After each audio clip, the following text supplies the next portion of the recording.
Admiral's Log, July 15th, 1909.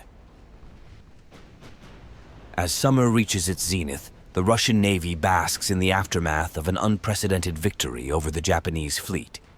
The recent battle, which will undoubtedly be etched in history as a defining moment of naval warfare, resulted in an almost unimaginable triumph for our forces. Out of the formidable armada of 45 Japanese ships that dared to challenge us, a staggering 43 now lie vanquished at the bottom of the ocean.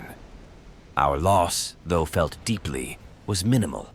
Just one ship, a testament to the strategic brilliance and indomitable courage of our sailors and commanders. The Japanese Navy, once a fearsome and respected adversary, reels in disarray and disbelief.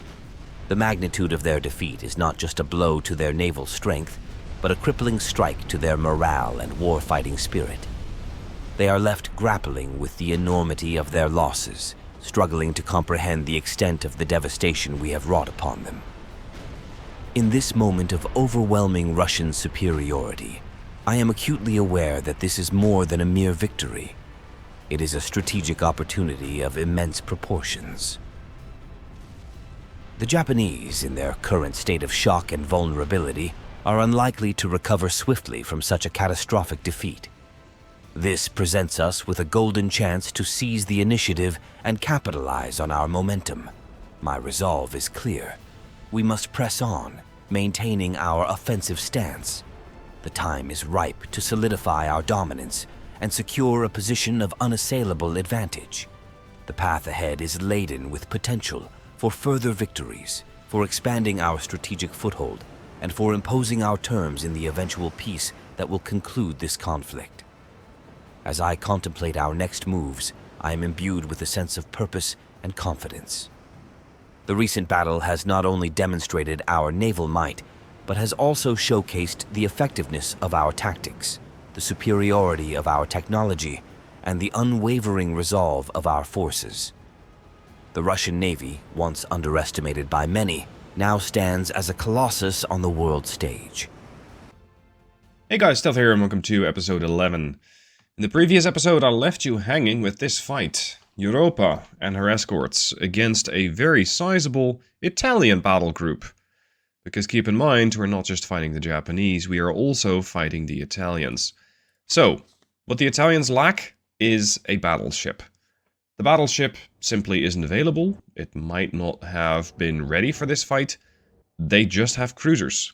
Not to be underestimated, because some of these Italian cruisers have really sizable guns, in the form of 11.5 inch, which is actually very comparable to my Dreadnought. What they do not, however, have is a lot of 8-inch secondaries, and that's something Europa does bring. So let's see how well Europa can square up against one of these task forces. Fortunately, they only have one of these cruisers. Unfortunately, finding them is going to be a bit of a challenge, because this is not exactly favorable conditions. Very overcast, extremely foggy, dare I say, and with that, spotting the enemy before being able to shoot the enemy, that's a challenge. Now, the heavy cruisers are going to be screening for the battleship. The light cruisers are also going to be screening for the battleship. But I am going to have these guys follow. They will, in essence, do the same thing. They'll provide a screening force by adding a whole bunch of 4-inch firepower. And the DDs, these gentlemen, are going to scout.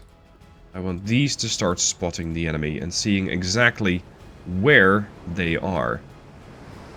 First, knowing where they are is, is the first step. Then trying to land a hit in this weather, that's a whole different ballgame. Now, surprisingly, we can see them at about 11 kilometers. With this weather, I'd say we can't exactly see more than like 3 clicks. We don't have radar. And yet, we're able to spot and actually acquire these targets. You're definitely going to have more of the smaller boats popping up later.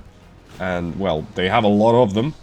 So I'm happy we're able to find these guys using the firepower of the DDs. And moreover, we're already getting some damage in on this destroyer, I suspect. And if this thing can go down, that would be lovely. Because the Italians believe in torpedo launchers. And submarines, by the looks of it. They have 4 torpedo tubes aboard one of these destroyers. So the closer they get, the more dangerous they'll become. Especially to the bigger ships, which are poorly at maneuvering. They got 3-kilometer range. So I do have some margin of error. But not a whole lot. Europa, opening up from afar. And as I can expect with this level of weather, your accuracy is going to suffer. Fortunately, we can make up for that to some extent with volume of fire. Especially with the 4-inch guns. That's going to help. But it's going to take a while to take out this task force. Oh, that was juicy. That was juicy. That is one of your boats gone. Are you guys in range? Not yet. But very close. Very close. Done. Let's see. Where's their big cruiser? Here. Look at the firepower on that thing. 4 11.5 inchers. A couple of 7 inchers. Single barrel. Dual barrel 6 inchers. 14 1.4s and another 4 1.9s. That's a substantial amount of firepower for a heavy cruiser. Especially of this era. Not to be taken lightly. I wonder what they sacrificed in order to achieve this level of firepower. You, sir, are getting awful close. CAs, CLs, everybody engage this target. I don't want you nearly this close. Accuracy, 44% against the Bsbsha, which is their cruiser. Bsbsha has no armor. Well, she has armor, holy moly, on the bow, just not on the stern. She has 0 aft belt armor. That is going to cost her the battle. Many bulkheads are going to keep her afloat for a while. You can see pitch and roll on this ship. Pretty bad. 56, 54. Oh, sorry, 56, 58. She has a low draft, and if she's already flooding, that low draft is going to make it progressively worse for her. Because a low draft means you flood easier. So, if Europa is well enough to land another one of these devastating hits, and she very well might, then this heavy cruiser, potentially not as big of a threat as I thought it would be. This torpedo cruiser, or sorry, it's not a light cruiser. Torpedo boat? No, it's DD. This only has 1 launcher. Okay, so you're not that dangerous. Granatieri. With a 1-kilometer range, but that means they're pretty quick. 38 knots. Our accuracy leaves a little something to be desired, because I have 8 ships targeting this. And I'm getting absolutely nowhere. That is a little unfortunate. Europa, turn back to port. Slow down a little bit. And just go to town. Take your time. Keep them at bay. And as you do, you'll buy time to do more damage. There we are. That's a heavy cruiser gun. That's a 9-incher plowing right through another destroyer. Which seems to instantly go down. My DDs are still a little ways ahead. Dealing with Calliope over there. We're like at their torpedo range? Oh, they got short range torps. Okay, work this thing over, would you?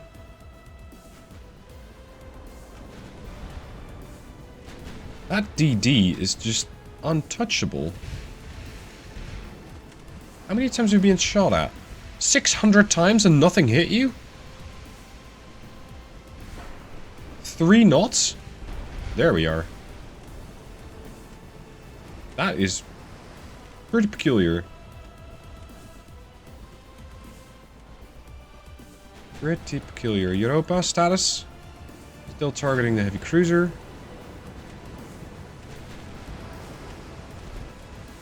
Alright, let's have it out. Target that thing and take it out of commission. There you go. That's a lot of flooding. That'll probably sink her. Mains on the Brindisi. Yeah, she's gone. What are these light cruisers made of? Paper. Okay. Poor quality paper at that. 45% quality bonus. 0.2 inch foredeck, 0.3 inch main deck, 0.2 inch superstructure. Yeah, your build quality needs work, sir. I'm so used to having these Austro-Hungarians fight me that... What the hell? That I'm very surprised at seeing the short-range torpedo launchers on the on the Italian destroyers. I'm so used to having the enemy at 3 to 5 kilometer torpedo range that this is kind of easy. I mean, I can't get complacent, but these enemies, not as dangerous. Get the Etna already flooding. You're targeting Etna, right? Yeah, you are. With HE. Oh, poor thing. Yeah. I think AP might have potentially done more damage. Let's go AP for the next salvo. There goes the Ardito. The Granitieri is still... twice as many attempts at her life have been made. With just about as much success. Okay. Gentlemen. Unfuck yourselves and move on.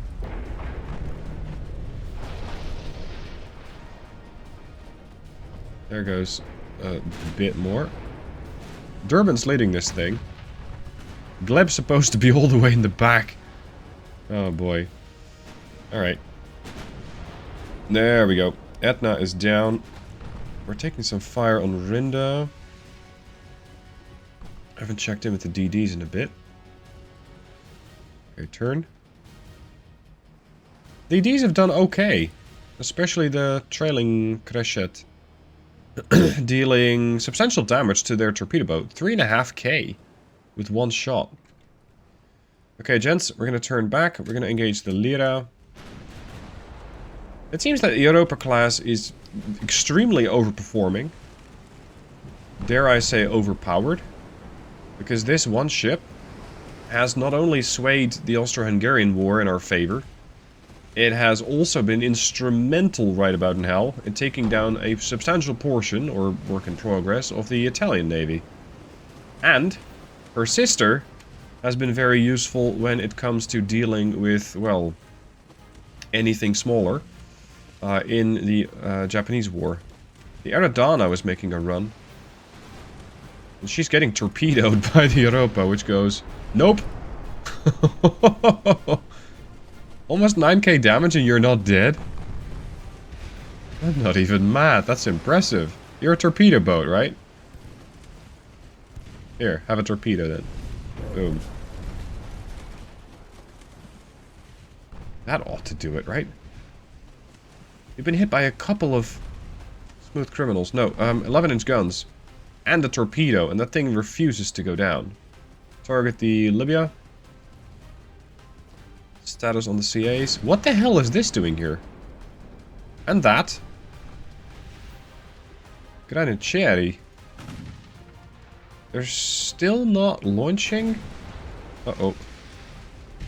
Try not to ram that thing, Ismrud.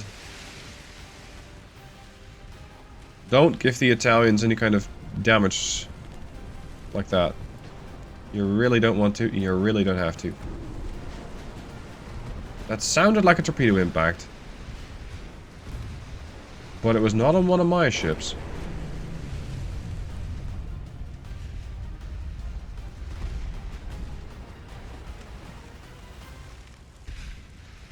Turbines.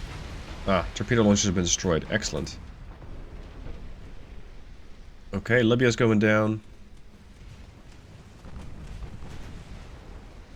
What is that? Granitieri finally down. This is looking like it's going to be fairly one-sided, which is not exactly what I expected. I thought that, especially in the fog, they would have a lot more opportunity to take me down. But they kind of messed it up.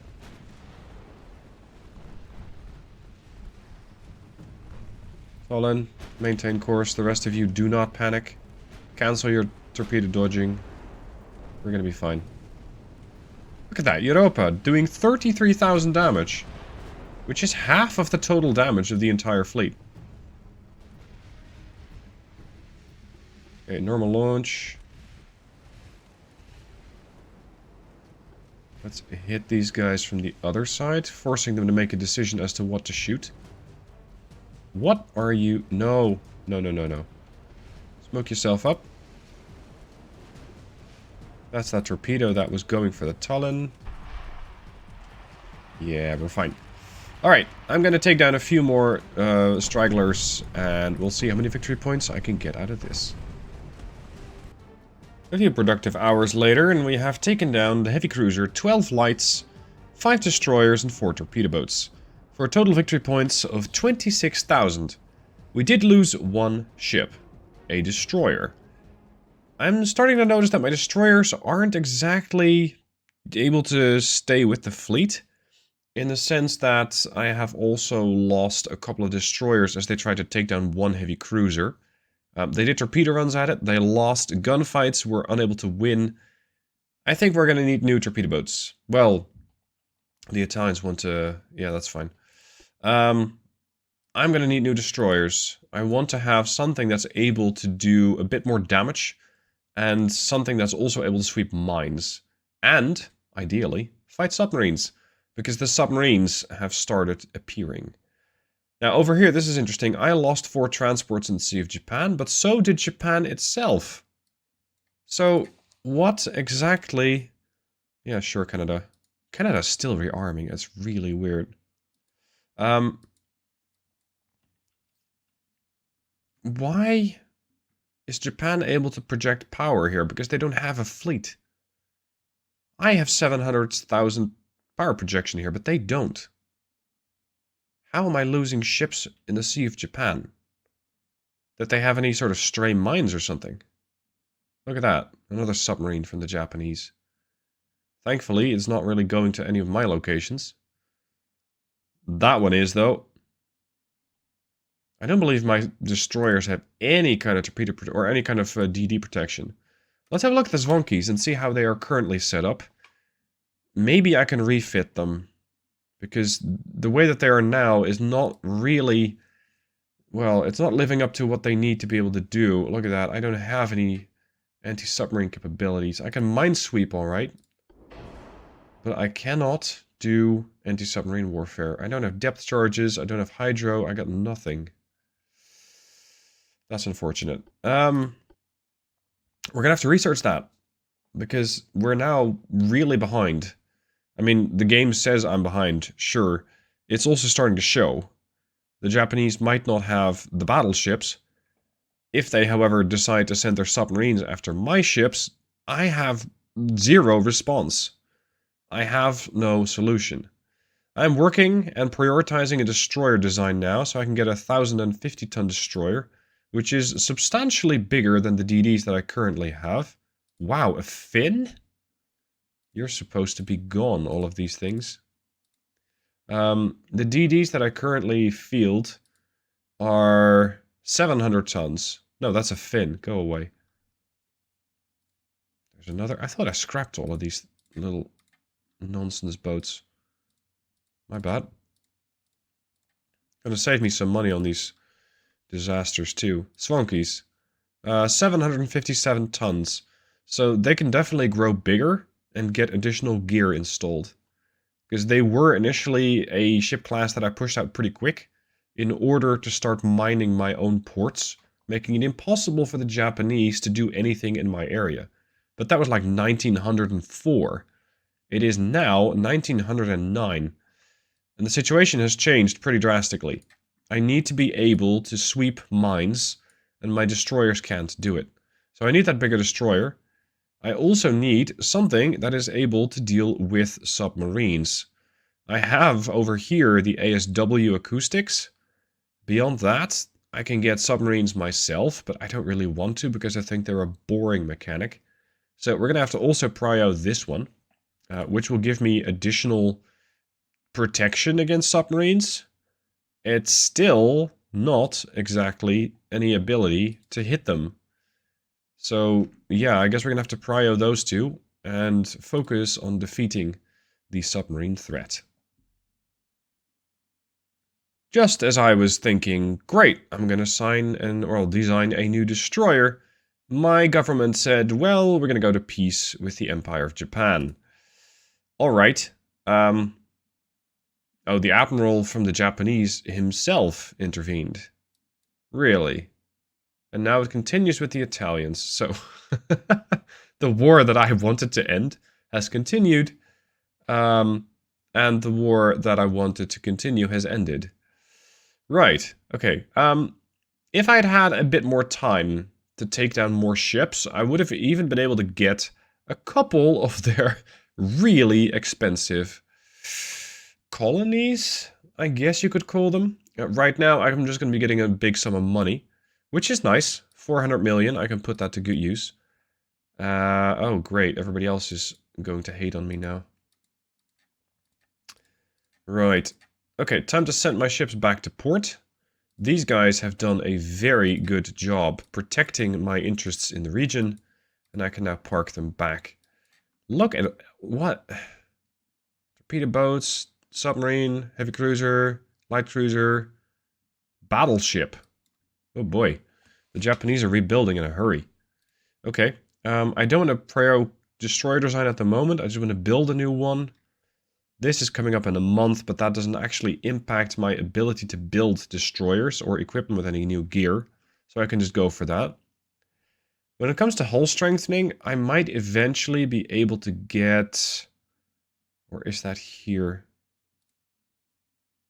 No, it's a long way off. Battle cruisers.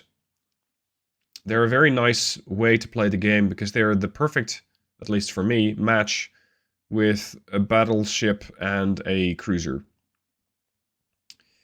Right now, though, I'm just going to focus on... Well, I'm not going to prioritize anything, really. I'm going to get everything some love and attention. Somebody did recommend, why do you not use the free priorities? The free priorities are nonsense. Because look at what happens here. I got, let's say, 3 months, 16 months, and 6 months, and 1 month. So we're going to add that up. That's 19, 20, 26 months, right? If I do this, now that might be a poor example because this one's almost done. Now let's say this. We're now getting a skewed picture on top of that because this only increases by 2 months. This halves, well, more than halves. It gets 4 times the bonus, but this one was already done anyway. Okay, wrong example. Anyway, the priorities I don't like because... As it says, you achieve a breakthrough, but it goes at the expense of slowing down basically everything else. So I can prioritize one thing, but everything else slows down. Yes, you can make the case that in some opportunities or some situations that might be beneficial. If you have, like I did, the opportunity or problem of submarines, you can get priority for ASW. Or you can go, well, I really want to get that new battleship hull. So we're going to prioritize everything on hull strengthening. The problem is then that you might have the new battleship, but it's still fighting with, like, I don't know, Mark II somethings. So that's not very valuable. What I do find valuable is cruisers, but I want my cruisers to also have internal protection and better turret mechanisms and better gun layouts, blah, blah, blah. So, long story short, I won't prioritize anything. I will get a new destroyer. Preferably with some bigger guns. The objective is that they can take out, well, normally I would say take out transports, but they haven't been able to do that, or haven't been required to be able to do that for a long time now. Let's go to 1050, and let's put these guys at about 32 knots. Turbines, look at that. We're getting some fancier gear now. That means I can also overhaul the majority of my fleet, which is going to be costly, but hey... The Japanese just did a fairly charitable donation, shall we say. So that's going to be very useful. Now, do I want to have the ability to lay mines? It's going to add a decent chunk to my ship. I don't think I need this. I mean, yes, it's useful, but I want this thing to be more expeditionary. So I want it to be able to go after enemy targets. And that means we're not going to be able to lay down mines anyway. Put a rear tower in place. One big funnel gives you a pretty decent engine efficiency. Roll on the ship is pretty terrible. That is pretty terrible. We got the Mark IIs. And we're gonna need, yeah, we're gonna need better Mark IIs, or well, better 5-inchers. Because these 5-inchers are not great. If I put a barbette... Wow. Okay, that don't fit. Hold on. I have an idea. I'm not sure if it'll work. I want this over here. I want to have this here. Is that ever going to fit? Because that would give me potentially a lot of firepower out of my bow. So we'd have a 5-incher there, there, and there. And then the bridge. Then the funnel. Secondary tower. We're going to go with a dual torpedo launcher as a send-off. It's a pretty wonky design. And unfortunately, it doesn't quite work the way I want it to. Because this gun has okay firing arcs, but they're still a bit restricted. Because of this one. And because of that dip in the deck. You cannot park this whole thing up here. The destroyer is still too small for that. If I reverse this thing... The game doesn't let me do that. Okay. Really? How far can you put that bridge? Like it's... Time for the Nelson destroyer. Ah. Really?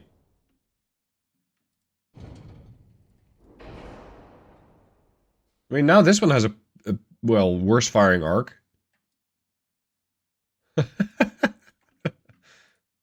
Welcome to the Ministry of Naval Design.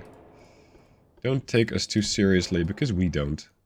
Pitch, 55-9, roll, 82-3. Ooh boy.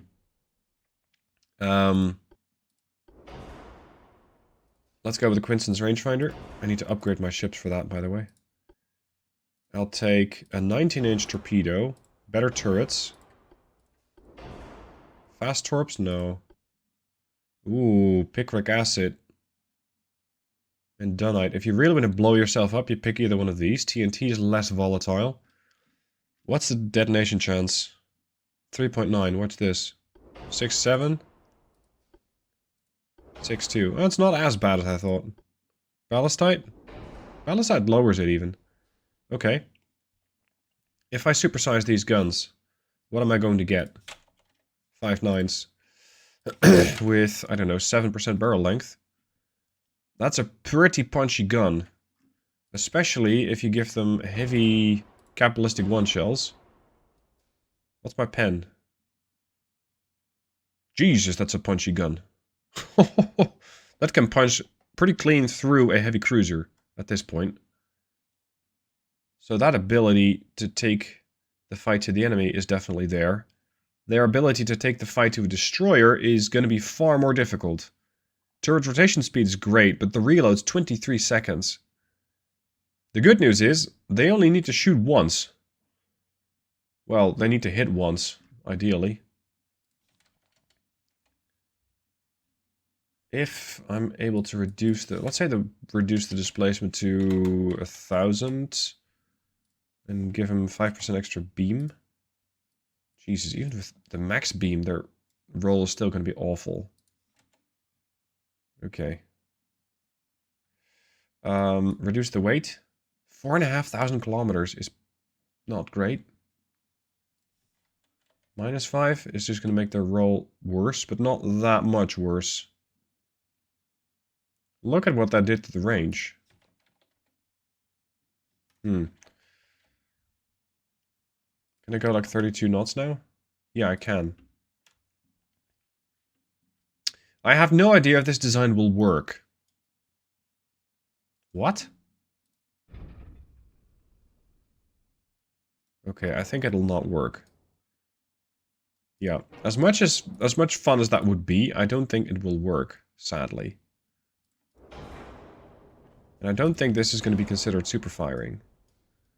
Because it's not tall enough. So what you would then get is the bridge. So gun, bridge. But then you'd have to either expose a lot of your sides or put more guns on your stern. No, these are cruiser hunters. Especially lighter cruisers. This thing takes up a fuck ton of space for what it does. That is ridiculous. That's almost as big as the other one. As that one. Huh. It's unfortunate I cannot put that up there. Would have been fun. Is it possible to get, like, this thing here? With the 5-incher on top? And then maybe a smaller gun in front of it?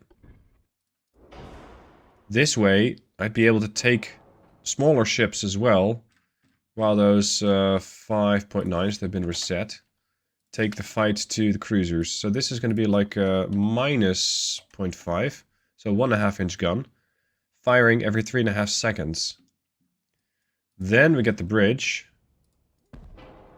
Then we get the funnel. Yeah, I think we can then put this weird thing on. For small guns. Come on, rotate. This way I still got pretty decent firing angles. And I might be able to put a couple of these offlined, or off-center, like that. They'll rotate, right? Not that well. Okay. So if I push the launcher back, I push the barbette back, I can still get these things to fire. Yeah, now they'll turn perfectly. And probably really quickly. 8.5 seconds, or 8.5 degrees per second. Which is marginally faster than these things. Okay. Can I still put a tiny barbette there? Whoa, that's not tiny, that's enormous. Never mind. Ship is overweight. Yeah, I imagine that. Go to 1050. It's better. Pitch and roll are just probably going to be awful for these ships. There's just not a whole lot I can do about that. They're also not cheap. They're 13 million, which is more expensive than my cruisers at this point. But I can live with that. So, punchy guns. Capable of punching through about 6 inches of armor with AP. And when it comes to high explosive, I'm also going to give them really high-end high explosive, like soft capped. So that they should be able to blow through the armor of a destroyer with 1 HE shell. And causing immense amounts of damage. Potentially flooding them as well. And thus making them easier to hit. These 1.5 inchers, even with those shells and their smaller caliber, have a pretty decent firepower. I quite like this. It's a bit of an odd design. But I think I can make them work. Alright. Vladivostok. Class destroyers. I do have a little bit of a whole thing that I overlooked, which is the armor. 0.5. Me 1. 1. 1. Fine. I'm gonna have to slow this thing down, aren't I? Go back to 30 knots. There she goes. Okay. I don't care for deck armor. If you hit the deck, then that means you've already achieved a lot of accuracy at long range. So I'm probably gone anyway. Armor. The 1.5 inchers you cannot armor. The 5 inchers you definitely can. There. Barbettes are unarmored. That is asking for trouble. There. Flash fire chance. 7.5%-esque. And we got minesweeping capabilities. We also can get radio. Additional recon. What's my recon stat? Spotting range 3650. Oh, sorry. Recon, I need to be looking at. 4185. Oh, that's a lot more recon. And I can sacrifice, like, a little bit of armor for that. There. Okay, that's the ship. A lot of all-star class. We're going to be building a couple of these. And we're going to be refitting at least the Asian fleet, because those guys are not active. The, let's say, Black Sea fleet, they're a little busy. They're taking down Italians by the numbers, and by the looks of it, they're not done yet. So that'll be all for this episode. New destroyers are coming. The war so far seems to be developing quite nicely, but the campaign is far from over. New enemies lurk in the distance. Join me to find out who they are. See you guys soon for the next episode.